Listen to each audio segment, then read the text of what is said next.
சிறந்த நிர்வாகம் பொது தனியார் கூட்டு ஒத்துழைப்பின் திட்டத்திற்கு வெற்றியை கொண்டு வரும்.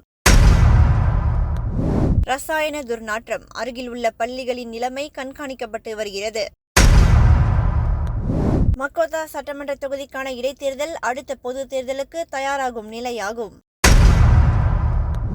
கட்டுமான பணியின் போது புதையுண்ட 2 அந்நிய நாட்டு தொழிலாளர்கள் பலி. 3 வாகனங்களை உட்படுத்திய சாலை விபத்து, 2 மரணம்.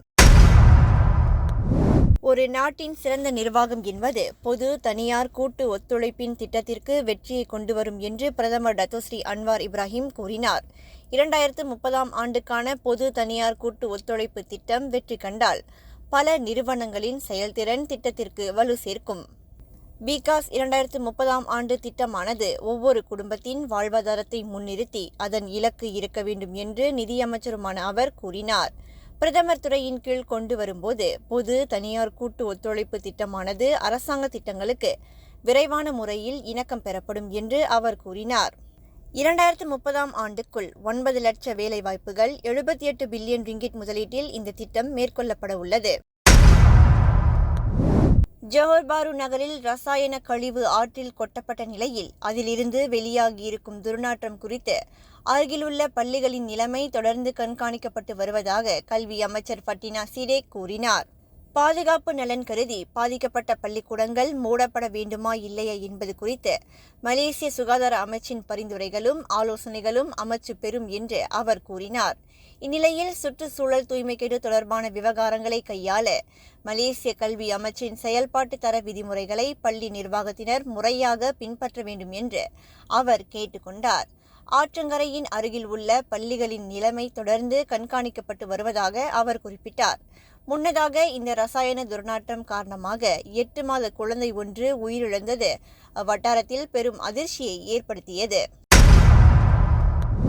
மக்கோத்தா சட்டமன்ற இடைத்தேர்தல் மிகப்பெரிய இடைத்தேர்தலாக பார்க்கப்படுகிறது. காரணம், எதிர்வரும் 16வது பொது தேர்தலுக்கு தயாராகும் நிலையில் இந்த இடைத்தேர்தல் இடம்பெற உள்ளது என்று ஜோஹர் மாநில ஜாசேகா தெரிவித்துள்ளது. மக்கோத்தா சட்டமன்ற இடைத்தேர்தலில் தேசிய முன்னணி போட்டியிடும் நிலையில் அவர்களுக்கு ஜாசேகா தொடர்ந்து உதவும் என்று மாநில ஜாசேகா தலைவர் லியூ சின் தாங் கூறினார். மக்கோத்தா சட்டமன்ற இடைத்தேர்தலின் முக்கியத்துவத்தை ஜாசேகா அறிந்துள்ளது. இந்த தேர்தலில் தேசிய முன்னணி வெற்றி பெற்றால் அது ஒற்றுமை அரசாங்கத்திற்கு வலு சேர்க்கும் என்றும் அவர் கூறினார். மக்கோத்தா சட்டமன்ற தொகுதிக்கான இடைத்தேர்தல் எதிர்வரும் செப்டம்பர் 28ஆம் தேதி நடைபெற உள்ளது. ஒற்றுமை அரசாங்கம் சார்பில் தேசிய முன்னணி போட்டியிடுகிறது. கட்டுமான பணியின் போது 2 அந்நிய நாட்டு தொழிலாளர்கள் புதையுண்டு மரணமடைந்தனர்.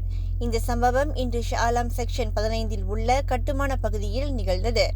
கால்வாய் நிர்மாணிப்பு பணியில் ஈடுபட்டிருந்த போது இந்த எதிர்பாராத சம்பவம் நிகழ்ந்தது. இந்த சம்பவம் தொடர்பாக தங்கள் தரப்புக்கு காலை 10:30 மணிக்கு அவசர அழைப்பு கிடைத்ததாக ஸ்லாங்கூர் மாநில தீயணைப்பு மீட்பு படை துறையின் இயக்குனர் வான் முகமது ரசாலி கூறினார்.